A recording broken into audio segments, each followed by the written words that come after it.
ଆମେ କାଲି ମାଛ କିଣିଛୁ। ସେଇ ମାଛ ଦେଖିବ ବୋଇଲେ ଇଣ୍ଡିଆରେ ନାହିଁ ସେଇଟା ଚାଇନାର ମାଛ। ଆଉ ଆମେ କେଉଁ ମାଛ ବୋଲି କିଣିଲୁ ଆଉ ଖୋଲିକି ଦେଖିଲା ବେଳେ ଚାଇନାର ମାଛ।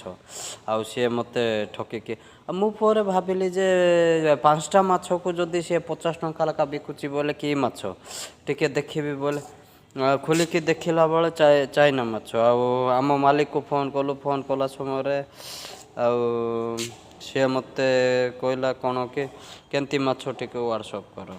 ଆଉ ଆମେ ଫଟୋ ଉଠେଇକି ପଠେଇଲାରୁ ସିଏ ବି ନିଜେ ଆଇଲା, ନିଜେ ରାତି 10ଟାରେ ଆସିଲା। ଆଉ ନିଜେ ସିଏ ଦେଖିଲା ସମୟରେ ମାନେ ଫଟୋ ଉଠେଇକିରି ଚର୍ଚ୍ଚ କଲା ଚାଇନାର ମାଛ ସେଇଟା। ଆଉ ସେ ଲୋକମାନଙ୍କୁ ବି ଖାଇବ ସେଇ ମାଛ। ମାନେ ତୁମେ ଯେଉଁଟା ଗାଈକୁ ଫୋପାଡ଼ି ଦେଲେ ବି ସେ ମାଛ ଯାକୁ ଗଳି ପକାଇବ ସେମିତି, ମାନେ ରୋବଟ ମାଛ। କ'ଣ କହନ୍ତି ହେଲିପ୍ରାନ୍, ମାନେ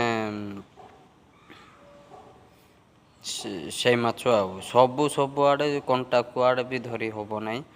ଏବେ ଦେଖନ୍ତୁ ସେଇ ମାଛ କେମିତି ଅଛି ମାଛ।